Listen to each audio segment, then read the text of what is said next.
Welcome to Day 6 of Designing a Tabletop RPG with your host, Adam Bell. It's me. Hello, I'm back for another one. Let's do it. Let's get into it. Let's get involved. I already recorded a little bit, and I'm probably just not even going to include it because I was just babbling. But we are going to have to start talking about the stats and perils today because that feels like it's crucial to this game to get right. So, quick reminder from 2 videos ago, the stats are all going to be a bunch of verbs, so the things that characters do. So I need to come up with like a list of verbs that are what characters are going to most often be doing. This is something that has been done before, for sure, in the game that I will never not reference in one of these videos. Blades in the Dark has a bunch of action ratings that are just all verbs. But that's a much different game than what we're making here, so I can't just copy the notes and move on. I've got to come up with my own verb. A quick addendum to a previous thing. Previously, I was going to have the player choose the stat and the GM choose the peril, but I think we're going to switch that around, and the GM's going to choose the stat and say, hey, this is a XYZ check. Whoop. And then the player will choose the peril, because I think it's better. It's 10 times more interesting for the player to be thinking, oh, what the hell's getting in my way with this? What internal thing? Because again, then the GM can add external factors, like the guy with the knife that you're trying to punch. Don't bring a punch to a knife fight.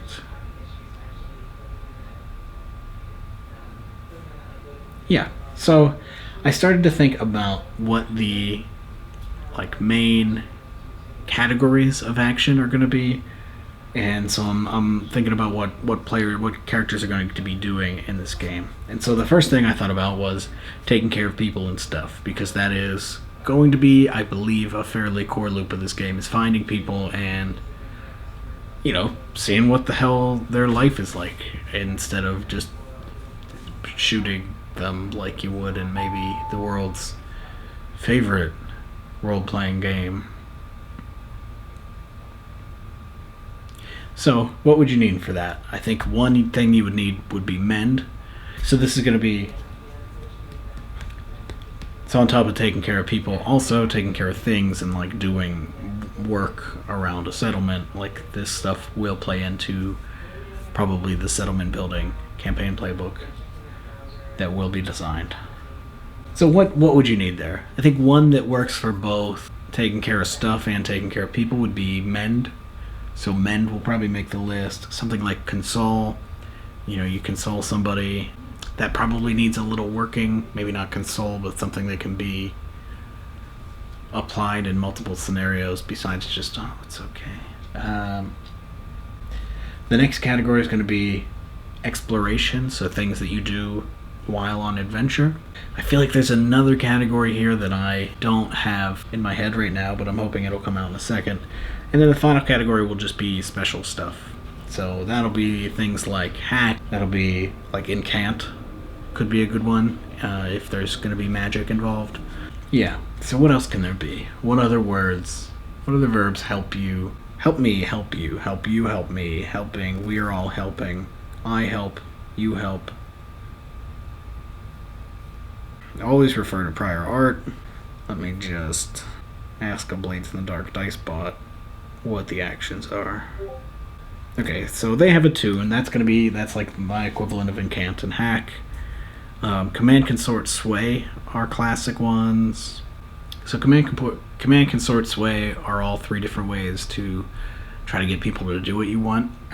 I always thought that dichotomy was pretty interesting, that you have to choose, you have to say which one you're doing and that you are better or worse at those.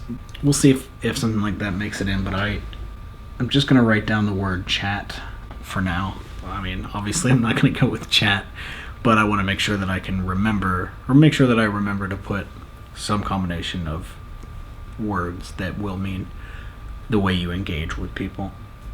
Then you got physical stuff like finesse and prowl and blah blah blah. So I have traverse, which I think is good. I guess something like a finesse, something like a tinker. I think it's tinker in Beam Saber would be good. Maybe it's tinker in here too. Yeah, it is. Something like a finesse, like a tinker. I mean, I just like tinker, honestly. So we're getting somewhere. You know, we got a list of words. This is not close to the final list. I still have to decide how many actions you're going to have, and then also how you're going to map them to the different die sizes. Like, I don't know if it's going to be like class-based, like this class gets these, or if I always find it more interesting to have that be a choice. Even though, like, often whenever you're making a character for a new game, you don't know what the hell that choice you're making is, but you know that you are making a choice. So you're like, I want to be good at traversing. I think guide is another good one for exploration. Alright, in case I didn't say it, yeah, these categories are just a design thing. They're not going to they probably won't be in the final design. I'm just making sure that I cover all the bases for what I think that the characters are going to be doing in this game. So I think this is a good list to start with right now. As a recap, we've got mend, console, chat, tinker, seek, guide, traverse, hack, and incant. That feels like a good spread. So we're going to stick there for now. That is not the final list. Obviously things like chat are going to be reworked, but I think some of this is going to have to come from doing some playtesting. God. I won't. So the next one is the Perils, which I still don't think that Perils is the right word. I think it's a good word for something in a game, but I don't think it's the word for this in this game. But I'm riding it out until something else shows up. So the Perils, again, are nouns. Those are the things that get in your way. Player chooses. As I said, the player is going to be choosing these because the player knows what's in the way of their characters. Shit, they know what's going on here. Let me pull up the list. I did jot down a list of these. Alright, so the examples that I have right now are fear, apathy, weakness, morality, clumsiness, confusion, greed, lust, and pain. That's a pretty good starting place. I guess we can just chill here and relax for now. Probably start going through... Oh man, we're getting to the hard part for me. So now we're getting to a part where, like, playtesting might be good to do just to see how this feels in play, even though we're not going to have much of, you know, like, character playbooks aren't going to be a thing yet. I don't know what all goes into making a character besides the stats and perils, but doing a quick, like, half-hour, hey, here's how this all plays out. Like, here, let's get into a situation and then try to get out of it would be probably for the best here. So I'm going to have to figure out how to do that. I'm going to pause here for now. I might come back later today to add additional thoughts. Or maybe start brainstorming a separate thing. Probably try to start thinking about the playbooks that you can have. Maybe I should come up with the names of those before a playtest. Figure out what types of people are going to be playing here. So maybe I'll do that in a little bit. But for now, ta-ta.